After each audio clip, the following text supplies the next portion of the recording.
لنا واغفر لنا ما مضى يا واسع الكرم. محمد سيد الكونين والثقلين والفريقين من عرب ومن عجم. يا رب بالمصطفى بلغ مقاصدنا واغفر لنا ما مضى يا واسع الكرم. هو الحبيب الذي ترجى شفاعته لكل هول من الأهوال مقتحم.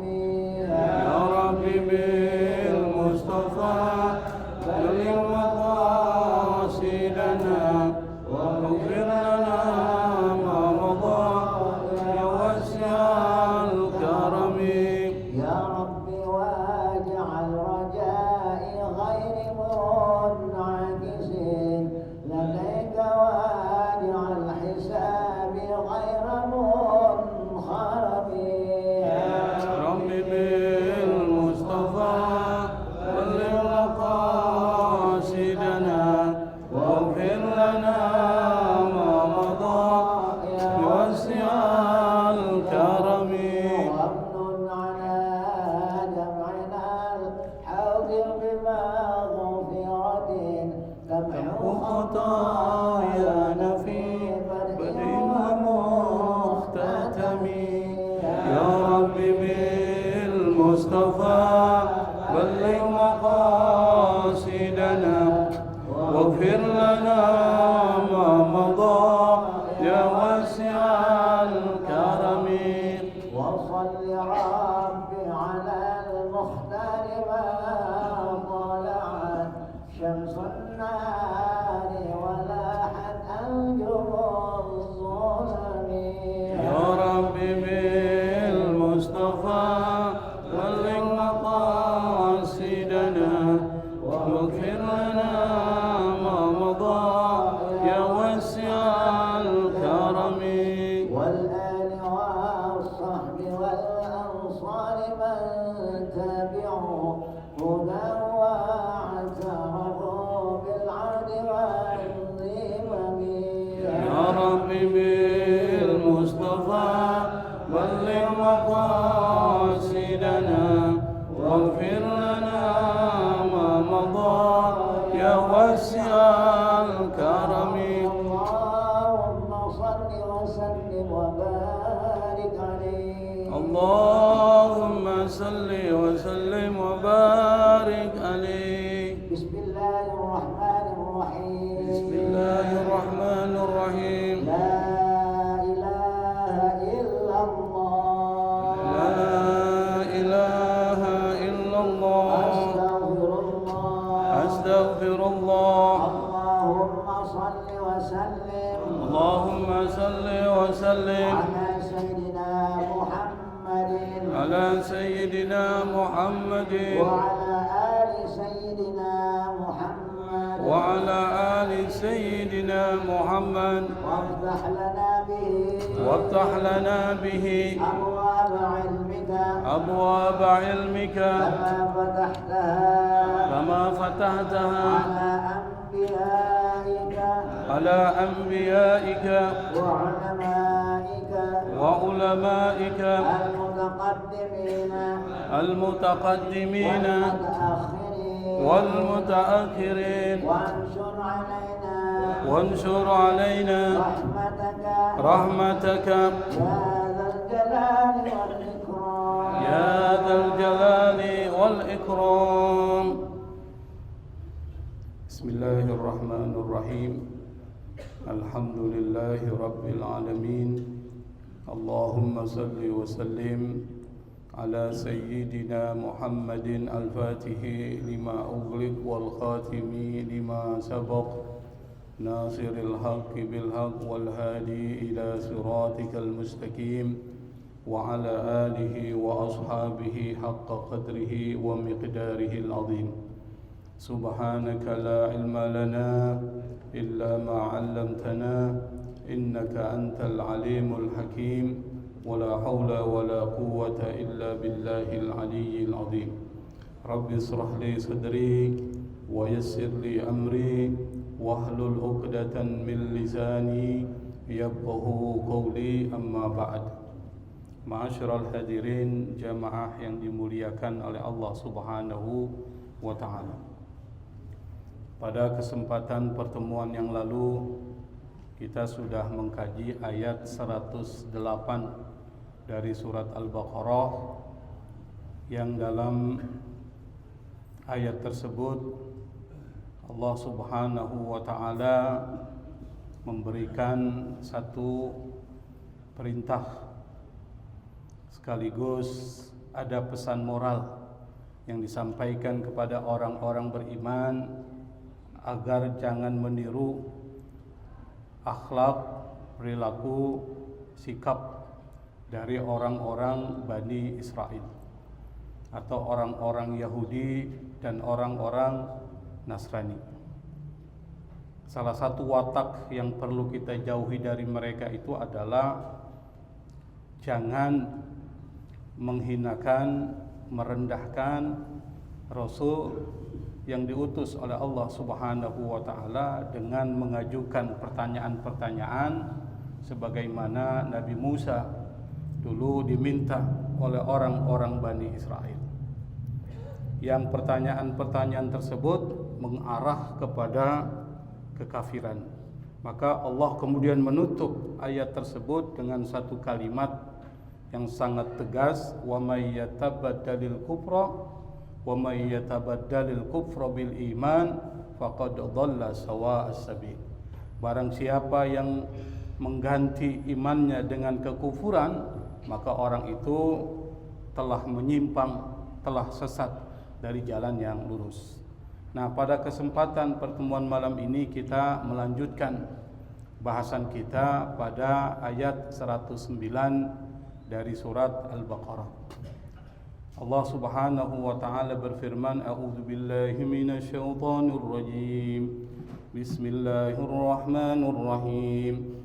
Wadda katsirun min ahlil kitab law yaruddunakum min ba'di imanikum kuffara hasadan min 'indi anfusihim min ba'di ma tabayyana lahumul haqq fa'fu wasfahu hatta ya'tiyallahu bi amrihi innallaha ala kulli syai'in qadir.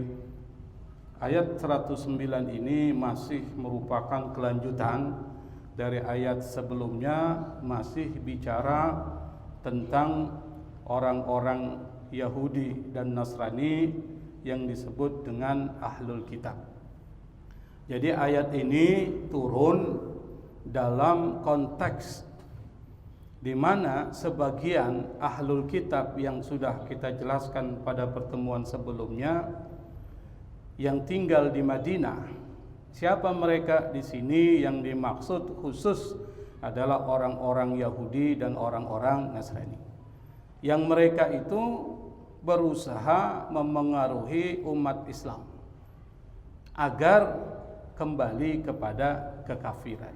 Jadi konteksnya seperti itu.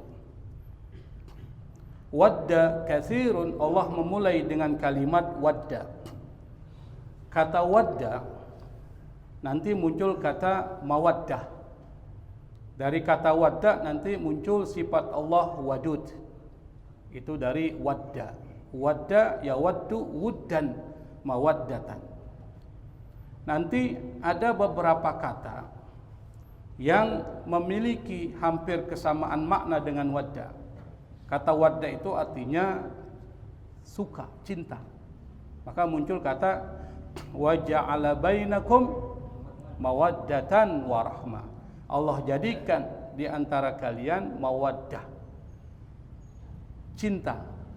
Dalam bahasa Arab, cinta itu diekspresikan dalam kosakata yang banyak.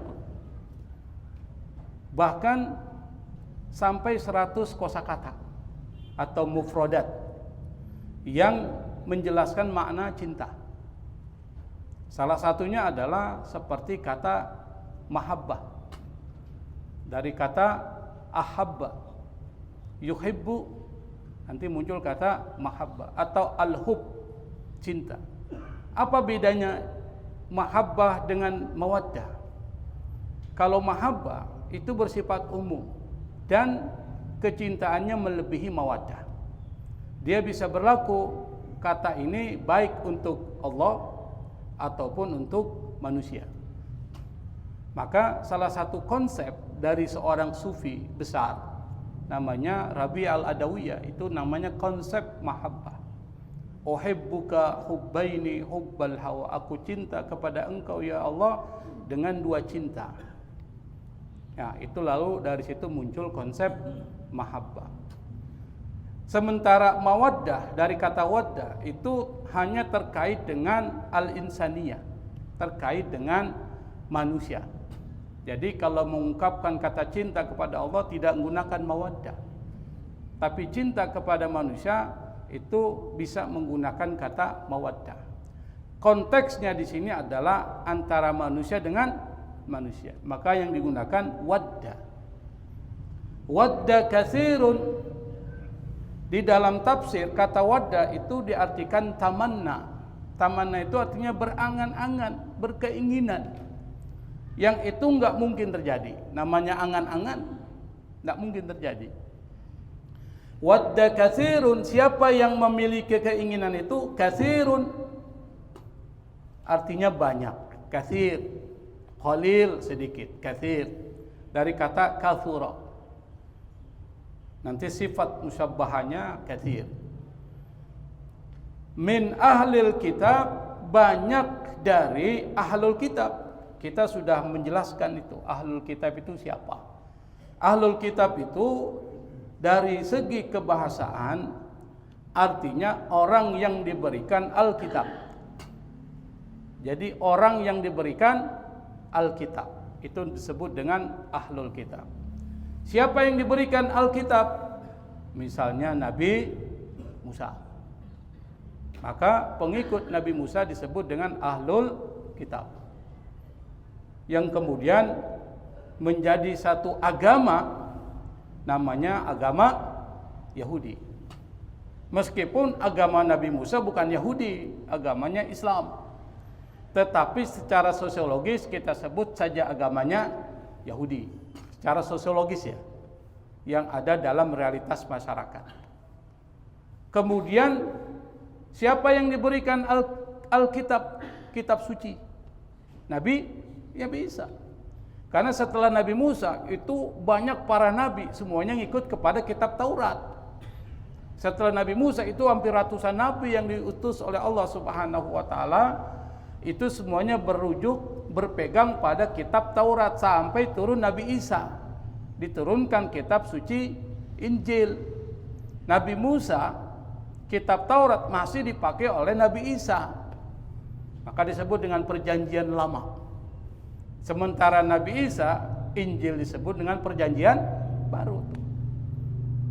Yang kedua ini, hukum-hukum dalam kitab Taurat masih dipakai oleh Nabi Isa. Nah, pengikut Nabi Isa disebut dengan Nasrani nanti secara sosiologis ya. Yang kemudian disebut dengan ahlul kitab. Lalu ditambah, tidak cukup cuma dua, termasuk Majusi, Zoroaster itu juga diberikan Alkitab. Kenapa? Karena mereka mengikuti nabi yang diturunkan oleh Allah Subhanahu wa taala. Tetapi itu adalah kajian perbandingan agama. Tapi dalam konteks sini ayat Quran ini merujuk kepada yang ada di Madinah. Siapa yang ada di Madinah? Dua kelompok, Yahudi dan Nasrani. Maka yang dimaksud di sini adalah orang-orang Yahudi dan orang-orang Nasrani. Apa angannya, keinginannya? Lau yaruddunakum mim ba'di imanikum kuffara. Lau, seandainya, enggak mungkin terjadi. Laula itu artinya seandainya tidak, seandainya tidak. Yang namanya seandainya itu nggak mungkin terjadi tuh. Namanya seandainya.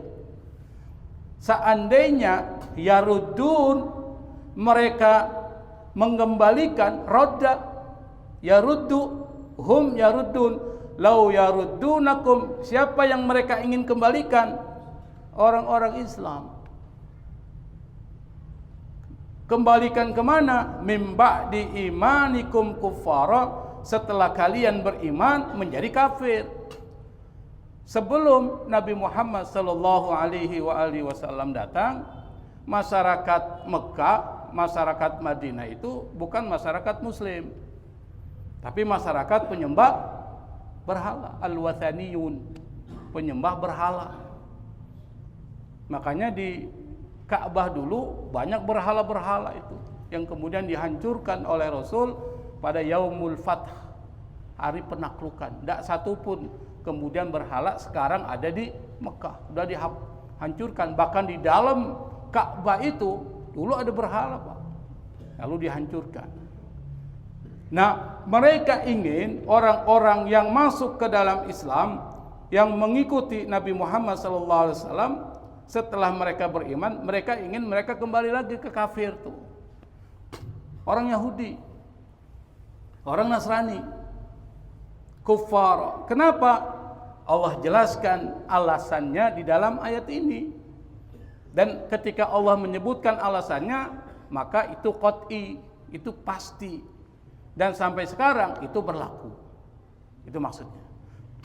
Kenapa? Disebutkan langsung alasannya. Kenapa orang-orang Yahudi Nasrani ingin sekali kalian itu keluar dari Islam, tidak senang dengan Islam. Kata Allah, hasadan min indi anfusihim, karena ada sifat hasad, iri hati, dengki. Min indi anfusihim, dari sisi diri mereka sendiri. Secara umum mereka itu punya sifat hasad kepada orang Islam. Maka mereka ingin orang-orang Islam itu keluar dari Islam, masuk ke dalam agama sebelumnya, yaitu agama penyembah berhala, kafir. Kenapa? Karena mereka tidak ingin nikmat itu diberikan kepada orang-orang Islam. Kedengkiannya seperti apa? Di dalam ayat Quran ini mereka berusaha memurtadkan umat Islam dengan berbagai cara, dan akan berlaku sampai sekarang. Makanya ada kristenisasi, misionaris, dengan berbagai cara mereka ingin umat Islam keluar dari Islam, masuk ke agama mereka. Kenapa? Hasadan min indi anfusihim. Allah sebutkan berarti berlaku sampai hari kiamat. Makanya tidak heran nanti kalau ada yang seperti itu, enggak usah kaget. Memang itu sudah gaya mereka. Nah, kedengkian mereka itu banyak tuh. Kalau kita baca ayat-ayat sebelumnya sampai ayat ini, kedengkiannya banyak. Kedengkian yang pertama yang disebutkan dalam ayat ini, yaruddunal muslimin ba'da imanihim kuffara. Mereka ingin mengembalikan orang-orang Islam setelah mereka beriman menjadi kafir. Maka banyaklah orang-orang Yahudi di Madinah seperti Bani Nadir, Bani Qainuqa yang pernah kita jelaskan dulu, itu berusaha memengaruhi sahabat-sahabat Nabi yang baru masuk Islam agar kembali kepada kekafiran. Dirayu, diprovokasi. Bagaimana cara provokasi mereka? Mereka katakan Nabi Muhammad itu bukan Nabi, dibuat ragu tuh. Apalagi pada saat ketika Isra Mi'raj Nabi, semakin dibuat ragu tuh orang Islam. Kenapa? Dibikin keraguan.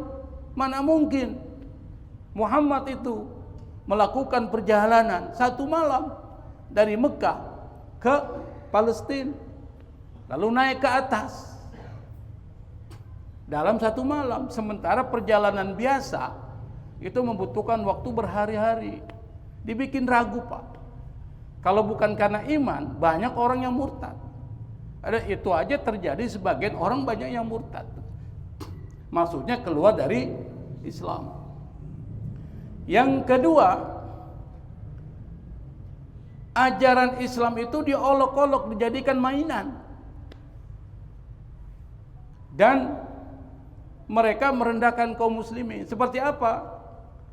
Seperti mengatakan, dan itu dilarang buat kita oleh Allah, la taqulu ra'ina, seperti yang pernah kita bahas dulu. Janganlah kalian mengatakan kepada Muhammad itu ra'ina. Ra'ina secara bahasa itu maknanya bagus, perhatikan kami. Tetapi dalam konteks orang-orang Yahudi, kata ra'ina itu negatif, penghinaan kepada Nabi, diolok-olok itu. Yang ketiga, orang-orang Yahudi mereka berkomplot dengan orang-orang musyrik Mekah untuk menjatuhkan umat Islam. Maka terjadi banyak peperangan di mana orang-orang musyrik dibantu oleh orang-orang Yahudi, baik senjatanya, yang lain strateginya dan lainnya. Tetapi mereka di balik layar tuh, itu orang Yahudi tuh. Peperangan yang terjadi antara Amerika dengan Irak, yang kemudian membuat Irak itu sampai hancur begitu, desainernya siapa? Kalau bukan orang-orang Yahudi. Sekarang yang mau dibenturkan dengan Iran. Tapi Iran bukan Irak, Pak. Iran ini semangat fighternya itu, semangat perjuangannya tinggi, jangan main-main. Karena di sana ada satu sosok yang sangat dipatuhi, Ayatullah. Kalau kita nggak ada yang kita patuhi, siapa? Majelis Ulama. Kita kadang-kadang kita jelek-jelekin Majelis Ulama itu. Ayatullah yang memang dari segi akhlaknya, imannya, keilmuannya itu tinggi. Dulu Imam Khomeini itu sampai menjatuhkan kekuasaan dari Muhammad Reza Pahlavi. Yang Reza Pahlavi ini adalah kaki tangannya Amerika. Gaya kepemimpinannya sama dengan Mustafa Kamal Atatürk. Menghilangkan Islam dari masyarakat muslim. Dengan apa? Jilbab dihilangkan. Yang disebut dengan modern itu adalah ketika berpakaian seperti barat. Itu masih biasa dibandingkan dengan Turki dulu. Itu sampai azan pun dengan bahasa Turki. Azan dengan bahasa Turki, Pak. Coba kalau Bapak azan dengan bahasa Sunda, gimana itu ceritanya? Atau dengan dengan bahasa Jawa. Repot, Pak, kalau masing-masing kita azan dengan bahasa daerah. Maka bahasa Arab mempersatukan. Makanya di dalam Al-Qur'an itu tegas. Walan tarda ankal yahudu walan nasara hatta tattabi'a millatahum. Pakai lan. Bahasa Arab itu kata lan, an-nafyu lil istiqbal, enggak akan pernah. Tardo, senang, ridho, rela. Yahud walan nasar, Yahudi dan Nasrani, hatta tattabi'a millatahum, sampai engkau ya Muhammad ikut mereka. Millah, millah itu bukan cuma agama tapi gaya hidup, Pak. Kata millah itu bukan cuma keberagamaan tapi gaya hidup ngikut. Sekarang kita ngikuti gaya hidup mereka, Pak, yang didesain oleh siapa? Orang-orang kafir. Dari mana? Yahudi dan Nasrani. Nah, itu pertama, kedengkian mereka. Kedua, kedengkian mereka disebutkan di dalam banyak Al-Quran. Mereka nyebarin fitnah, hoax. Sekarang terjadi enggak, Pak? Hoax terjadi, Pak. Bikin fitnah, hancurin orang dengan fitnah, dibikin hoax tuh. Makanya kita dalam Islam tuh dianjurkan, in ja'akum fasikun binaba'in fatabayyanu. Kalau datang informasi dari orang yang kita nggak kenal integritasnya, fasik. Fasik itu kita nggak tahu integritasnya, nggak tahu siapa dia, bawa informasi, fatabayyanu, periksa, jangan langsung percaya. Kenapa? Terjadi 14 abad yang lalu Allah mengatakan demikian, terjadi sekarang. Kenapa? Banyak hoax yang disebarkan oleh orang-orang non-muslim untuk memecah belah Islam. Pada zaman Rasul terjadi enggak? Terjadi, Pak. Kasus yang disebut dengan haditsul ifki, berita kebohongan. Apa itu? Fitnah terhadap Siti Aisyah. Siti Aisyah itu difitnah, disebarkan hoax. Apa? Beliau berselingkuh. Anda bayangkan istri Nabi dibikin fitnah yang informasinya itu sangat tidak moral, sangat tidak moralis lah. Sesuatu yang bersifat sangat tidak etis. Apa? Menuduh Siti Aisyah berselingkuh. Hadisul ifk. Siapa yang nyebarin? Yang menyebarkan itu adalah seorang munafik. Dia masuk Islam tapi hatinya enggak Islam. Abdullah bin Ubay. Yang itu didukung oleh sebagian orang-orang Yahudi. Yahudi itu di balik layar mainannya, Pak. Bukan di depan, di balik layar. Lalu nyebarin fitnah kepada Siti Aisyah yang itu bisa merusak kehormatan Rasulullah SAW. Maka kemudian turunlah ayat 11 sampai 20 surat An-Nur. Nanti dibaca, Pak.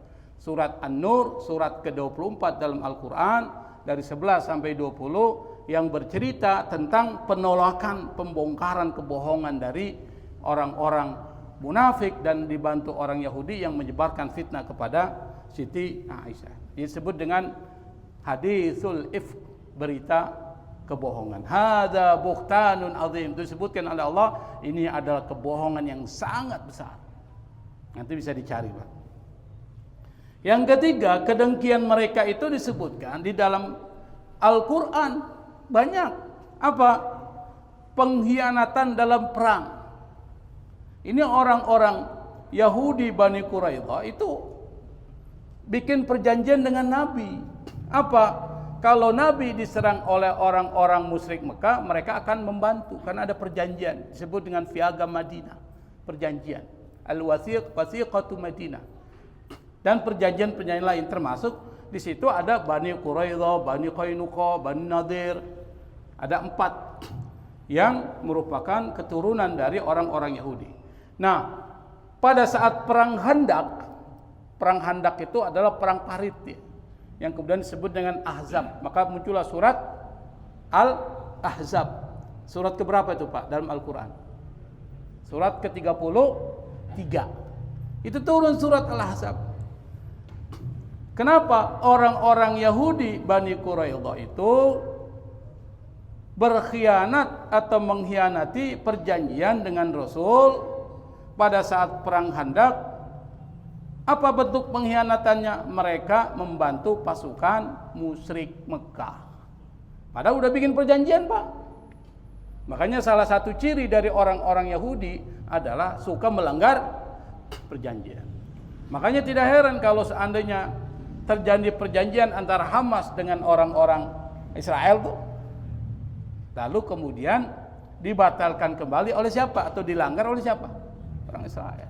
Nggak heran, karena memang dalam sejarah mereka suka melakukan pelanggaran terhadap perjanjian, termasuk ini perjanjian dengan Nabi.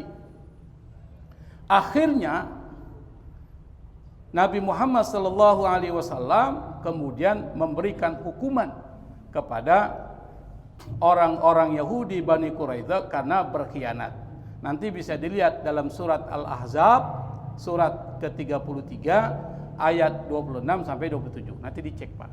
Ditulis tuh supaya dicek untuk memastikan benar nggak terjadi pengkhianatan. Yang keempat,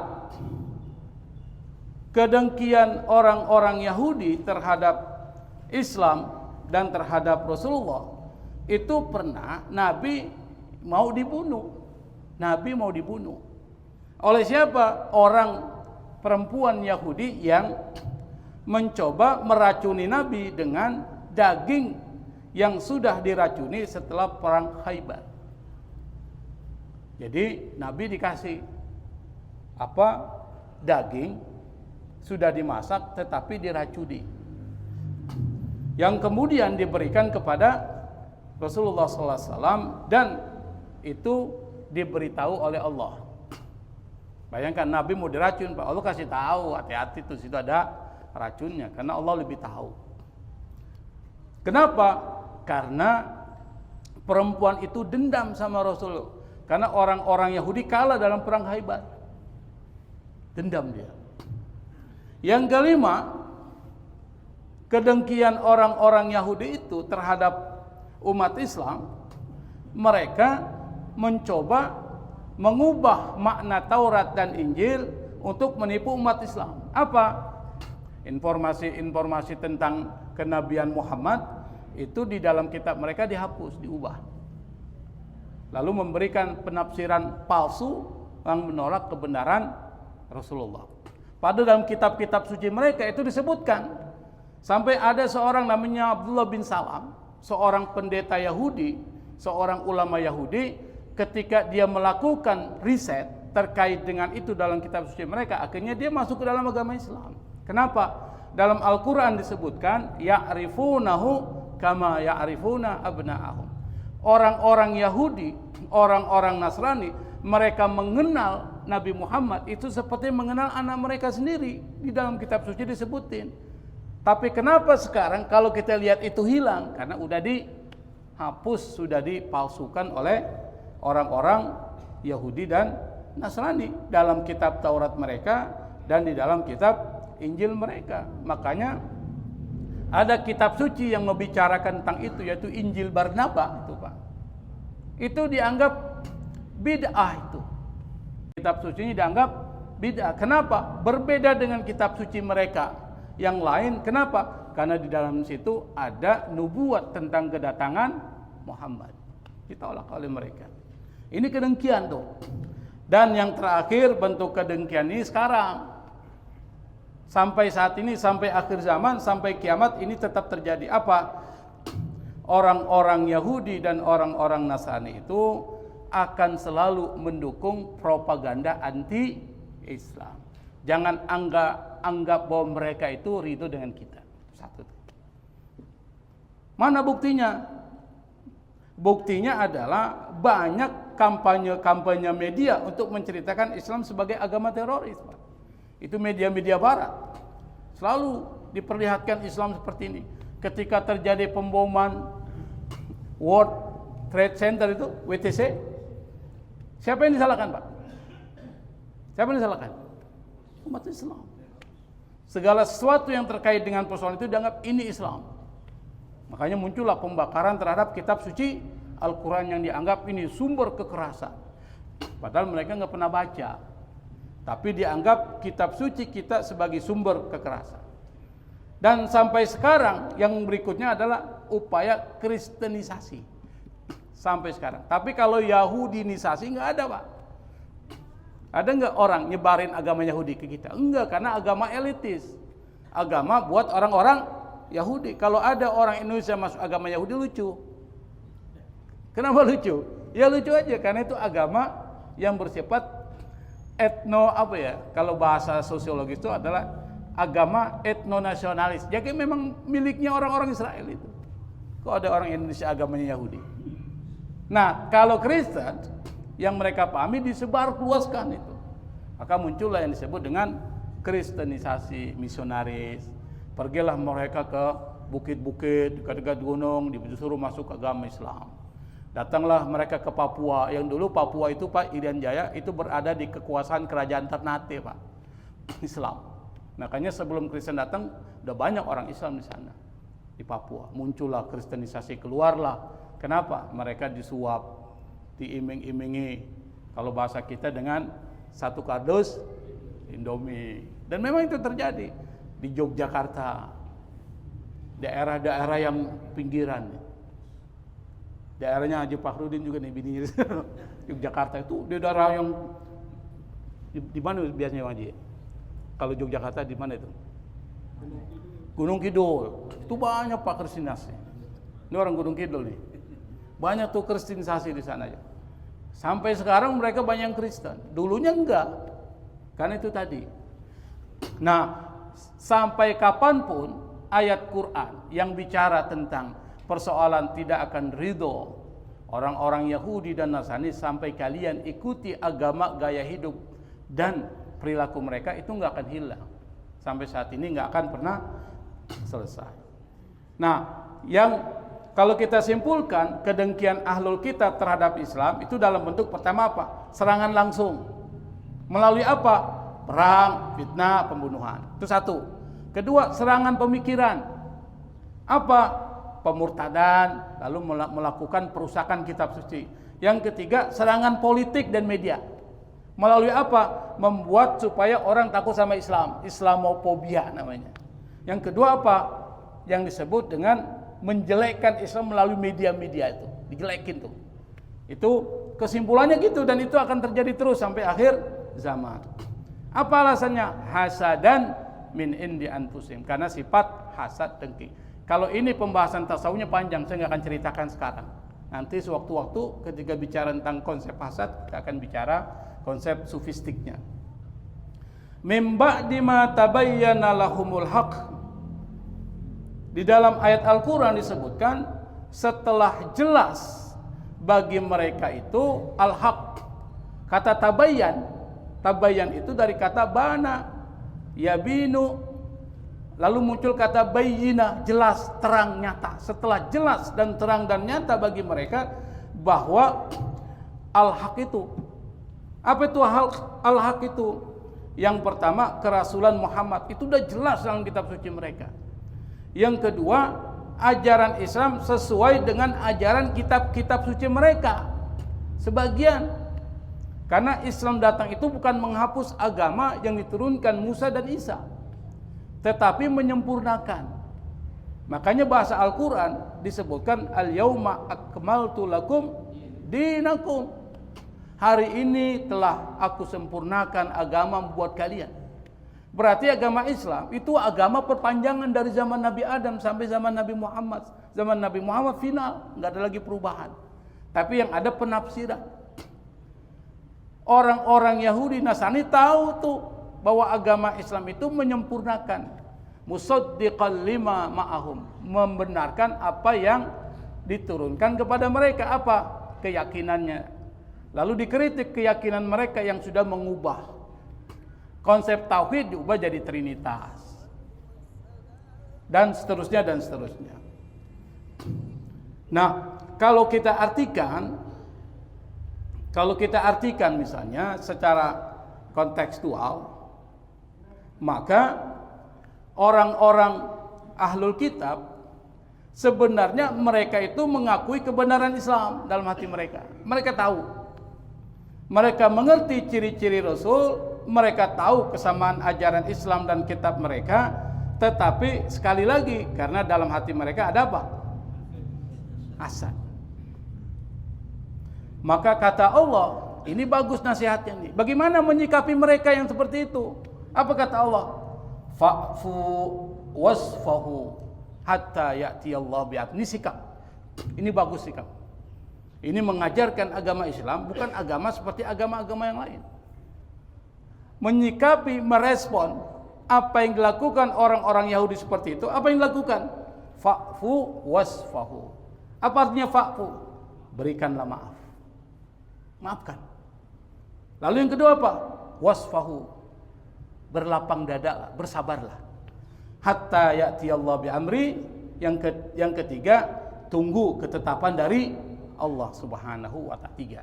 Ini kalau kita jalankan, Pak, dalam hidup kita tenang. Maafkan. Sabar. Sampai Allah yang nentuin orang ini mau diapain. Keren gak tuh Pak Islam? Keren itu agama itu. Nah, maksudnya apa? Ini tiga hal ini. Yang pertama maafkan, kedua sabar, ketiga tawakal, pasrahkan. Kalau ini kita laksanakan, kita lakukan dalam kehidupan kita, manfaatnya banyak. Manfaatnya banyak. Apa? Ada manfaat terkait dengan kita sendiri yang melakukan itu, manfaat psikologis dan medis. Kalau orang punya sifat suka maafin orang, sabar terhadap apapun dilakukan orang kepada dia, nggak emosional, nggak emosi, nggak reaktif, maka orang itu secara psikologis adalah orang yang hidupnya penuh dengan ketenangan, nggak stres, nggak tertekan, nggak depresi. Coba Bapak jadi orang yang suka maafin orang, sabar, dicaci maki diam aja. Malah dia bilang, udahlah, saya maafin aja. Mungkin dia nggak tahu. Kira-kira lebih tenang nggak hidupnya? Daripada dendam. Saya udah dicaci maki, nanti kalau dia ini saya akan jatuhin dia. Dendam itu. Kira-kira orang yang punya sifat pendendam, apa yang terjadi? Tertekan. Secara psikologis depresi. Kalau ketemu dia, maunya menghindar. Kalau ini apalagi kalau tetangga. Kita lewat jalan dia nih, depannya lebih pendek. Kita tetangga. Kira-kira kita lewat jalan depan rumah dia atau kita muter, Pak? Kita muter tuh, Pak, kalau ngomong liar lagi tuh. Semakin capek enggak tuh? Makin capek. Maka diajarkan oleh Islam menghadapi orang-orang seperti itu tuh, kata Allah, fa'fu wasfahu. Maafin dan berlapang dada, maksudnya sabar. Kenapa? Kalau Anda melakukan syariat Allah Subhanahu wa taala, pasti ada manfaat. Manfaat psikologisnya itu adalah Anda akan jadi orang yang tenang, tidak depresi, hidupnya lebih terarah. Kalau orang hidupnya tenang, tidak depresi, tidak stres, kira-kira hidupnya sehat nggak tuh? Sehat. Kalau orang hidupnya sehat, kira-kira umurnya panjang nggak tuh? Panjang. Makanya ada penelitian yang meneliti itu, Pak.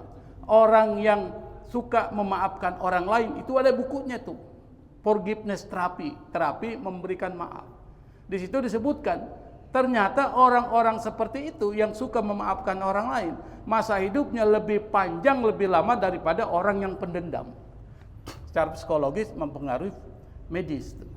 Yang berikutnya, secara sosiologis dalam hidup masyarakat, meskipun ini konteksnya Madinah, tetapi ini bisa kita terapkan dalam konteks masyarakat kita. Apa? Kalau orang suka maafin, tidak ada pendendam, tidak dan bersifat sabar, dia pasrahkan sama Allah terkait dengan putusan itu, maka itu bisa menghindarkan konflik yang terjadi dalam masyarakat kita. Kenapa banyak konflik? Karena persoalan ketidaksabaran, emosi. Poso, Ambon, Kalimantan dan tempat-tempat lain karena terjadi konflik itu. Kenapa? Karena nggak mampu mengatur emosinya, pemarah dia, pendendam, diprovokasi gampang marah. Terjadilah yang disebut dengan konflik. Setelah terjadi konflik, menyesal. Kenapa menyesal? Banyak biaya yang keluarkan. Pertama, banyak yang terbunuh. Di Poso, banyak yang terbunuh. Saya alhamdulillah, Pak, hampir saya terjebak, Pak. Jadi satu minggu sebelum kejadian konflik di Poso, saya berada di Poso. Nggak tahu kenapa saya ada di Poso ya. Untung saya balik, 1 minggu setelah itu langsung terjadi konflik. Kenapa? Ketika terjadi konflik Poso, orang nggak bisa keluar, Pak. Alhamdulillah, saya belum kawin saat itu, Pak. Bahaya kan? Kalau terjebak di Poso, nggak kembali, mau kawin sama siapa kan? Paling perang kita itu. Saya punya mahasiswa itu banyak, Pak, yang ikut perang. Setelah selesai reda konflik Poso itu, cerita sama saya, gimana kau di Poso itu? Berapa yang sudah kau potong lehernya? Saya tanya itu aja, Pak. Banyak, Ustaz. Kenapa? Itu tadi. Karena yang dulu tetanggaan jadi musuh. Yang dulu kita hidupnya damai, saling curiga. Karena apa? Agama tuh. Siapa penyebabnya? Bukan mereka. Mereka ini korban dari provokasi. Makanya kita diajarkan oleh Islam, kalau datang informasi periksa dulu. Antusibu qauman bijahalatin fatusbihu ala ma fa'altum nadimin. Kalau kalian tidak periksa, maka kalian akan bisa menimpakan sesuatu dan kalian akan menyesal. Nah, di sini ditutup oleh satu kalimat yang menarik, apa? Innallaha ala kulli syai'in qadir. Sesungguhnya Allah Maha kuasa terhadap segala sesuatu. Allah yang kuasa, Allah yang berkuasa terhadap langit dan bumi, maka serahkanlah semua urusan itu kepada Allah Subhanahu wa taala. Ini tauhid. Kalau kita tahu Allah Maha kuasa, maka jangan bersandar kepada sesuatu selain Allah Subhanahu wa taala. Sandaran selain Allah rapuh. Sandaran selain Allah lebah. Kalau Anda bersandar sama makhluk, Anda akan jatuh. Kalau Anda jatuh, Anda kecewa. Tapi kalau Anda bersandar kepada Allah, Allah Maha tahu apa yang ada dalam diri kita. Itu disebut dengan tawakal. Pasrahkan semua hanya kepada Allah Subhanahu wa taala. Mungkin ini yang bisa saya sampaikan dalam kesempatan yang terbatas ini. Mudah-mudahan pesan-pesan dalam surat Al-Baqarah ayat 109 bisa kita terapkan dalam kehidupan kita, menjadi pemaaf, menjadi orang yang sabar, dan pasrahkan semua urusan hanya kepada Allah Subhanahu wa taala. Wallahu musta'an, wallahul muwaffiq ila aqwamit thoriq, wal afwa minkum. Wassalamu alaikum warahmatullahi wabarakatuh.